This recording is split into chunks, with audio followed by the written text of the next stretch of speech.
First of all, if you are a new viewer, then please subscribe our channel and hit the bell icon to get all the notifications of our future videos. आज के इस video में हम लोग बात करेंगे unmanned land systems के बारे में, यानी कि मानव रहित जमीन पे चलने वाले सिस्टम्स के बारे में। कुछ दिनों पहले भारतीय वायुसेना ने एक फोटोग्राफ रिलीज की थी जिसमें ड्रोन स्वार्म्स दिखाए गए थे। हम लोगों ने इस चीज के ऊपर एक डिटेल वीडियो किया था। अगर आपको वो वीडियो देखना है तो उसका लिंक आई बटन में मिल जाएगा।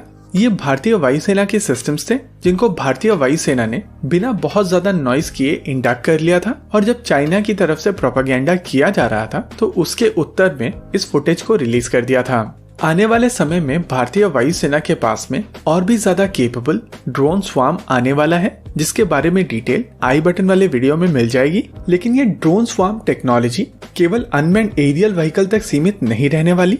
आने वाले समय में भारतीय सेना को अनमैन्ड लैंड व्हीकल का स्वार्म भी मिल सकता है। डीआरडीओ और एलएनटी मिलकर बहुत सारे अलग अलग प्रोजेक्ट्स के ऊपर काम कर रहे हैं, और आज के इस वीडियो में हम लोग इनमें से कुछ प्रोजेक्ट्स के बारे में ब्रीफ डिस्कशन करेंगे और समझेंगे कि इस तरीके के हथियार कितने ज्यादा प्रभावशाली होते हैं। ये अनमैन्ड लैंड व्हीकल्स को बहुत सारे अलग अलग रोल्स के लिए यूज किया जा सकता है, जिनमें से सबसे प्रमुख रिकॉनेसेंस और कॉम्बैट मोड्स हैं। इन सिस्टम्स की मदद से anti terror operations, special operations और हॉस्टेज रेस्क्यू जैसे खतरनाक ऑपरेशंस भी बड़ी ही आसानी से किए जा सकते हैं। स्क्रीन पर जो आप फोटोग्राफ देख रहे हैं वो मास की है, यानी कि मोबाइल ऑटोनोमस स्टेबलाइजेशन सिस्टम। ये लैंड व्हीकल अलग अलग तरीके के मिशन करने में सक्षम है, और हर मिशन के लिए इसके गिम्बल के ऊपर अलग तरीके का हैंडल लगा दिया जाता है, और ये एयर डिफेंस से लेकर एंटी टैंक मिशन हर तरीके के मिशन करने में सक्षम है।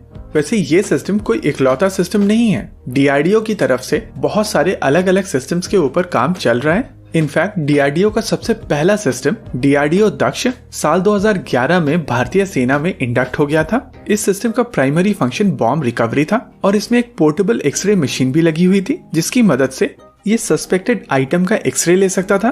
जरूरत पड़ने पर उसके ऊपर एक वाटर जेट भी मार सकता था। यहाँ तक कि दरवाजे और चीजों को तोड़ने के लिए इसमें एक शॉटगन भी थी। लेकिन इस सिस्टम को ऑपरेट किया जाता था मास्टर कंट्रोल स्टेशन से, जो एक ट्रक के अंदर होता था, और ये इस सिस्टम से 500 मीटर से ज्यादा दूर नहीं हो सकता था। और दक्ष और इस सिस्टम के बीच में लाइन ऑफ साइट मेंटेन होनी चाहिए थी, यानी कि दक्ष तब तक ही कंट्रोल किया जा सकता था जब तक ये दिखाई देता रहे। मास में इस चीज को एड्रेस कर दिया गया है। मास एक ऑटोनॉमस सिस्टम है, यानी कि ये सिस्टम अपने ज्यादातर ऑपरेशन खुद ही कर सकता है। इस सिस्टम के ऑपरेशन के लिए इसको कंटिन्यूअसली कंट्रोल करना जरूरी नहीं है, और एक बार किसी मिशन के ऊपर मास को भेज दिया जाता है तो उसको लगातार कम्युनिकेशन में रहने की जरूरत नहीं है। इस वजह से इसकी रेंज ऑटोनॉमस होने के कारण इफेक्टिवली अनलिमिटेड है। वहीं दक्ष की रेंज अपने कंट्रोल स्टेशन से 500 मीटर की दूरी तक ही थी। ये सबसे इम्पोर्टेंट डिफरेंस है। आर्टिफिशियल इंटेलिजेंस का यूज करते हुए ऑटोनॉमस सिस्टम बहुत ज्यादा इफेक्टिव हो चुके हैं, और remotely operated system autonomous systems जितने इफेक्टिव नहीं हैं। एरो इंडिया 2016 के दौरान मास का एक वेरिएंट पब्लिक डोमेन में रखा गया था। ये एक एयर डिफेंस सिस्टम था, जैसा कि अभी आप अपनी स्क्रीन के ऊपर देख सकते हैं। इसमें एक रेडार सिस्टम था, 3 मिसाइल सिस्टम्स थे, और ये पूरी की पूरी असेंबली MASS के ऊपर माउंट की गई थी, यानी कि मोबाइल ऑटोनॉमस स्टेबलाइजेशन सिस्टम। ये सिस्टम टोटल 300 kg का वजन उठा सकता है, और इसके ऊपर जो गिम्बल लगा हुआ था वो भी 30 kg का वजन आसानी से उठा सकता है।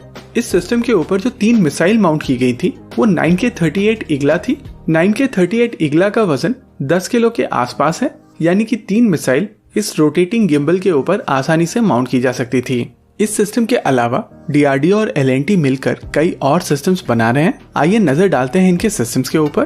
पहला सिस्टम था मिनी यूजीवी, यानी कि मिनी अनमैन्ड ग्राउंड व्हीकल। इस सिस्टम को किसी भी तरीके के एनवायरनमेंट में आसानी से सर्वेलेंस के लिए यूज किया जा सकता है। ये नॉइसलेस सिस्टम रात में भी आसानी से काम कर सकता है। इसके इलेक्ट्रो ऑप्टिकल सेंसर्स काफी ज्यादा केपेबल हैं। हालांकि अभी ये सिस्टम केवल रिकॉनेसेंस मोड में ही यूज किया जाता है। अगला सिस्टम है रोबोट संतरी। इस तरीके के सिस्टम्स को आमतौर पर किसी भी कैंपस को मॉनिटर करने के लिए यूज किया जाता है। नाइट विजन से लैस ये रोबोट्स काफी ज्यादा इफेक्टिवली किसी भी कैंपस को मॉनिटर कर सकते हैं। इन सिस्टम्स के अंदर फेशियल रिकॉग्निशन और मूविंग टारगेट आइडेंटिफिकेशन जैसी कैपेबिलिटी मौजूद है। डीआरडीओ और एलएनटी मिलकर बॉल बोट भी बना रहे हैं। बॉल बोट एक डिफरेंशियल ड्राइव बोट है।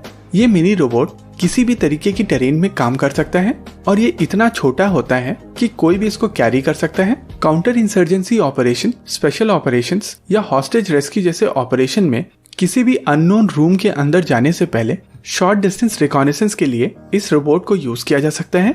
इस तरीके के सिस्टम्स की कॉस्ट काफी कम होती है और इसी वजह से इनके एक्विजिशन में बहुत ज्यादा नॉइस नहीं होती है। जिस तरीके से भारतीय वायुसेना ने ड्रोन स्वार्म को बिना बहुत ज्यादा पब्लिसिटी के इंडक्ट कर लिया था, चांसेस हैं कि इन सिस्टम्स को भी इंडियन आर्मी ने ऑलरेडी इंडक्ट कर लिया हो। आज के इस वीडियो में रखते हैं केवल इतना ही।